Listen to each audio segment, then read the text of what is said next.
Parts of a sentence, वाक्य के भाग। 3 भाग होते हैं मुख्यतः।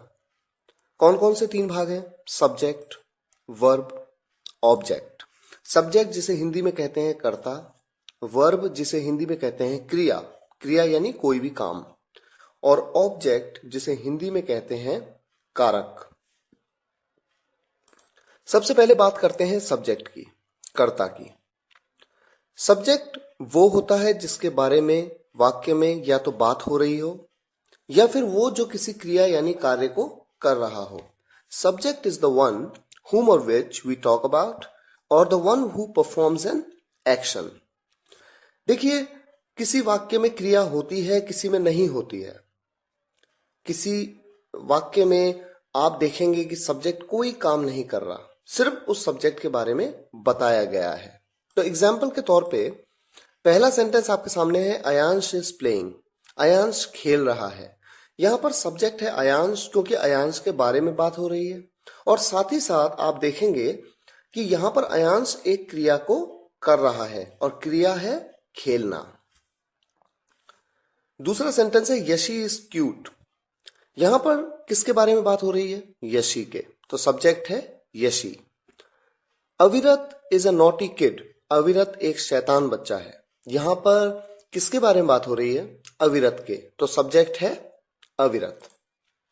अगला सेंटेंस है, my father is an honest man. मेरे पिताजी एक ईमानदार आदमी हैं। सब्जेक्ट क्या है? किसके बारे में बात हो रही है? मेरे पिताजी के बारे में, मेरे पापा जी के बारे में। तो यहां पर सब्जेक्ट है my father. My mom is a sweet lady. मेरी मम्मी एक स्वीट औरत हैं। यहां पर किसके बारे में बात हो रही है? माई मॉम, मेरी मम्मी के बारे में। तो सब्जेक्ट है माई मॉम। नेक्स्ट सेंटेंस है, Binita and Anjali are my sisters. देखिए, ध्यान देने वाली बात यह है कि अगर केवल बिनीता के बारे में बात होती तो बिनीता सब्जेक्ट होती, अगर केवल अंजलि के बारे में बात होती तो अंजलि सब्जेक्ट होती। लेकिन यहां पर बिनीता एंड अंजलि दोनों के बारे में बात हो रही है, इसलिए सब्जेक्ट है Binita and Anjali. Types of subject. Subject कितने प्रकार के होते हैं? आम हम ये जानते हैं कि सिंगुलर और प्लूरल, एक वचन और बहुवचन, ये 2 तरह के सब्जेक्ट होते हैं। इसके बारे में एक सेपरेट वीडियो लेक्चर में हमने आपको डिटेल में समझाया है और साथ ही साथ एग्जांपल्स भी दिए हैं कि कौन से सिंगुलर्स हैं और कौन से प्लूरल्स हैं। आप उस वीडियो लेक्चर को जरूर देखिए।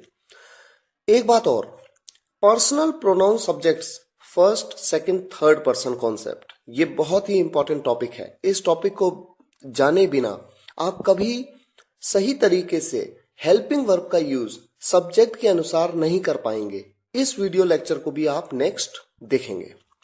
इसे समझिए, दोनों ही इंपॉर्टेंट टॉपिक्स हैं।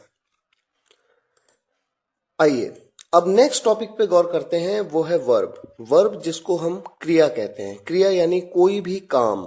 क्रिया वह है जिसके माध्यम से सब्जेक्ट के कार्य या अवस्था की जानकारी मिलती है। ध्यान दीजिए, 2 चीजों के बारे में बताया।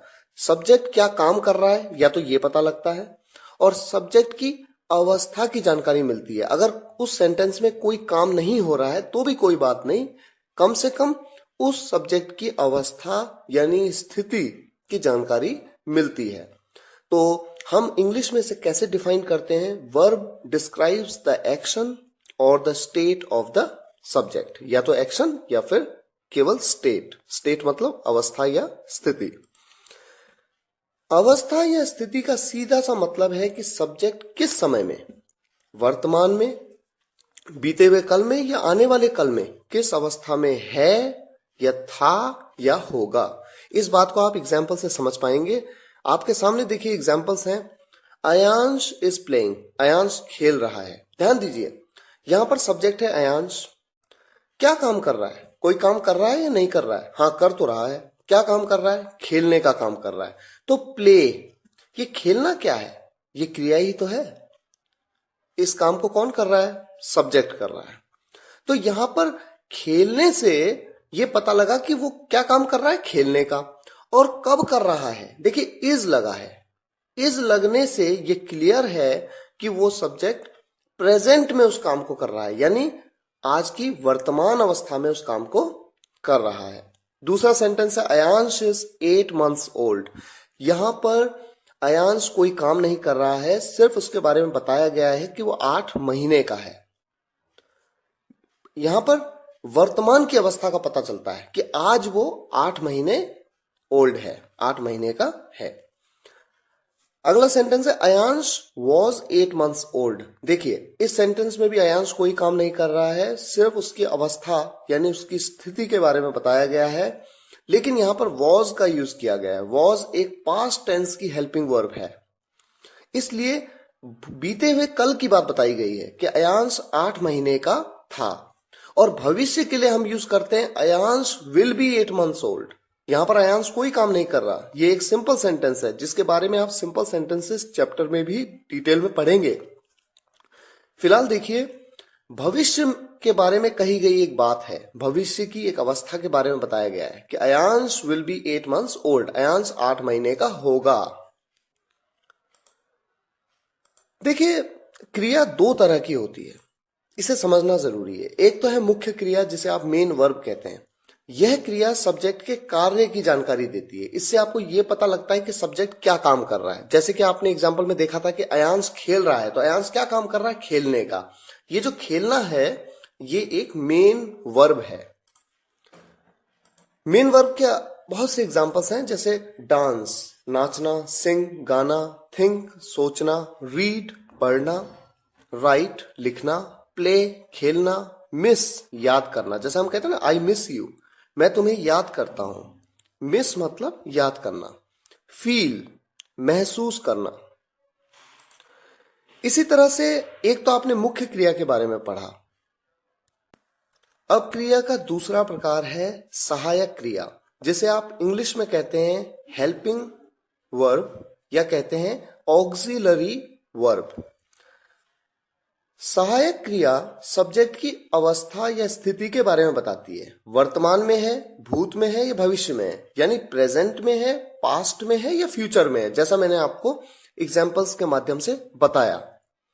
उसी को थोड़ा आगे बढ़ाते हैं। प्रेजेंट की हेल्पिंग वर्ब्स कौन सी हैं?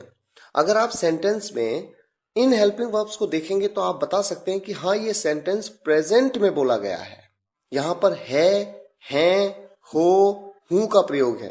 जैसे अयांश 8 महीने का है, मैं जा रहा हूं, तुम आ रहे हो। फिर एक है वो जा रहा है, तो है, हैं, हो, हूं का प्रयोग होता है। प्रेजेंट की helping verbs is, am, are, has been, do, does, can, should, must. वैसे यहां पर जो कैन, शुड, मस्ट हैं, ये मोडाल्स हेल्पिंग वर्ब हैं। इसके बारे में आप मोडाल्स चैप्टर में पढ़ेंगे, लेकिन चूंकि ये प्रेजेंट की हैं इसलिए यहां पर इनको कैटेगराइज किया गया है। इसी तरह से देखिए पास्ट की हेल्पिंग वर्ब्स कौन सी हैं, जो कि ये बताती हैं कि वो सेंटेंस भूतकाल की अवस्था में है, यानी पास्ट स्टेट में है। Was, were, did, had been, could have, should have, must have, etcetera. इसी तरह की और भी यहां पर भी could have, should have, must have, ये मोडाल्स हेल्पिंग वर्ब्स हैं। ये आपको मोडाल्स चैप्टर में डिटेल में समझाया हुआ है। इंपॉर्टेंट चैप्टर है, जरूर देखिए, जरूर इस वीडियो को समझिए और बेहतर तरीके से आप अंग्रेजी में आगे बढ़ पाएंगे। अगला देखिए फ्यूचर की हेल्पिंग वर्ब, भविष्य की हेल्पिंग वर्ब कौन कौन सी हैं? Will have to. यहां पर भी विल हैव टू एक मोडाल हेल्पिंग वर्ब है, जिसके बारे में मोडाल्स में आप पढ़ेंगे।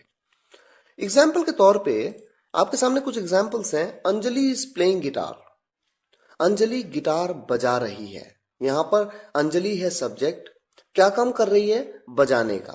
क्या बजाने का? गिटार। इस पे हम बाद में जाएंगे, पहले ये देखें कौन सी हेल्पिंग वर्ब लग रही है। यहां पर इज लग रही है, यानी कि ये प्रेजेंट के बारे में बता रहा है ये वाक्य। और यहां पर सब्जेक्ट क्या काम कर रहा है? खेलने का काम, प्ले।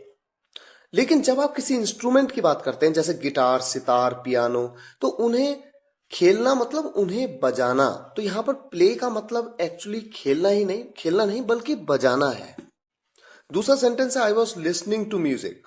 देखिए सब्जेक्ट हूं मैं आई और हेल्पिंग वर्ब है वॉज और यहां पर मुख्य क्रिया कौन सी है, मेन वर्ब कौन सी है, बजाना, लिसन, सुनना, आई एम सॉरी, सुनना, लिसन, लिसन मतलब सुनना। तीसरा एग्जाम्पल है he will become a doctor, भविष्य के बारे में बताया गया इसलिए विल का यूज किया गया है। फोर्थ सेंटेंस है Aman is talking with Sam, subject कौन है, अमन, क्योंकि अमन के बारे में बताया गया है। अमन क्या काम कर रहा है, बात करने का काम, बात करना जिसे कहते हैं टॉक। और कब बात कर रहा है, प्रेजेंट में या बीत गई ये बात, नहीं प्रेजेंट में, क्योंकि यहां पर इज का प्रयोग किया गया है, helping verb is. Next sentence है ही इज एन एमएलए, यहां पर सब्जेक्ट है ही मतलब वह, किसी लड़के की, किसी एक पुरुष की बात हो रही है और प्रेजेंट की बात हो रही है क्योंकि इज का प्रयोग किया गया है। यहां पर एमएलए से पहले एन का प्रयोग किया गया है। कई लोग इस पे कंफ्यूज होते हैं कि ए क्यों नहीं लगा, एन क्यों लगा। ये बात आप आर्टिकल्स चैप्टर में समझेंगे। आर्टिकल्स एक बहुत ही इंपॉर्टेंट चैप्टर है, जरूर वीडियो देखिएगा। नेक्स्ट एग्जाम्पल है आशीष इज इन दिल्ली, यहां पर सब्जेक्ट है आशीष क्योंकि उसके बारे में बात हो रही है, प्रेजेंट की बात हो रही है, वर्तमान की बात हो रही है, इसलिए हेल्पिंग वर्ब का यूज किया गया है इज। नेक्स्ट टॉपिक है ऑब्जेक्ट। ऑब्जेक्ट जिसका मतलब है कारक। Object is the one which gets affected by the action और the state of the subject. हमने बताया कि सब्जेक्ट या तो कोई एक्शन कर रहा हो या उसके स्टेट के बारे में बताया गया हो उस वाक्य में। तो देखिए ऑब्जेक्ट वो होता है जिस पर सब्जेक्ट के कार्य या अवस्था का प्रभाव पड़ता है। एग्जाम्पल से समझिए, हमने कहा book is on the table, किताब टेबल के ऊपर है। देखिए सब्जेक्ट है बुक क्योंकि उसके बारे में बताया गया है और उसकी किस अवस्था के बारे में बताया गया है, प्रेजेंट अवस्था के बारे में, प्रेजेंट में, इसीलिए तो इज लगाया। अब किताब को जब टेबल के ऊपर रखा गया तो सब्जेक्ट है किताब, यहां पर कोई क्रिया तो है नहीं, टेबल के ऊपर रखा गया तो टेबल पे दबाव पड़ा तो कौन अफेक्टेड हुआ, टेबल, तो ऑब्जेक्ट कौन है, टेबल। इसी तरह से नेक्स्ट सेंटेंस है आई किल्ड द बर्ड, मैंने चिड़िया को मारा। सब्जेक्ट कौन है, मैं, क्योंकि काम किसने किया, मैंने किया। क्या काम किया, मारने का काम किया। तो सब्जेक्ट क्या है, वर्ब क्या है, क्रिया क्या है, मारना, मारना मतलब किल। किसे मारा, चिड़िया को मारा। कौन इफेक्टेड हुआ मेरे एक्शन से, चिड़िया, बर्ड, तो यहां पर ऑब्जेक्ट है बर्ड। इसी तरह से शी इज प्लेइंग गिटार, वो गिटार बजा रही है। सब्जेक्ट कौन है, वो, शी, क्या कर रही है, बजाने का काम। बजाना एक क्रिया है जिसे कहते हैं प्ले। क्या बजा रही है, गिटार। कौन अफेक्टेड हो रहा है, गिटार अफेक्टेड हो रहा है उसके काम से, यानी उसके एक्शन से। तो ऑब्जेक्ट क्या है, गिटार। इस तरह से आपने सब्जेक्ट, वर्ब, ऑब्जेक्ट के बारे में एक ओवरव्यू देखा। हमें उम्मीद है आपको ये लेक्चर पसंद आया होगा।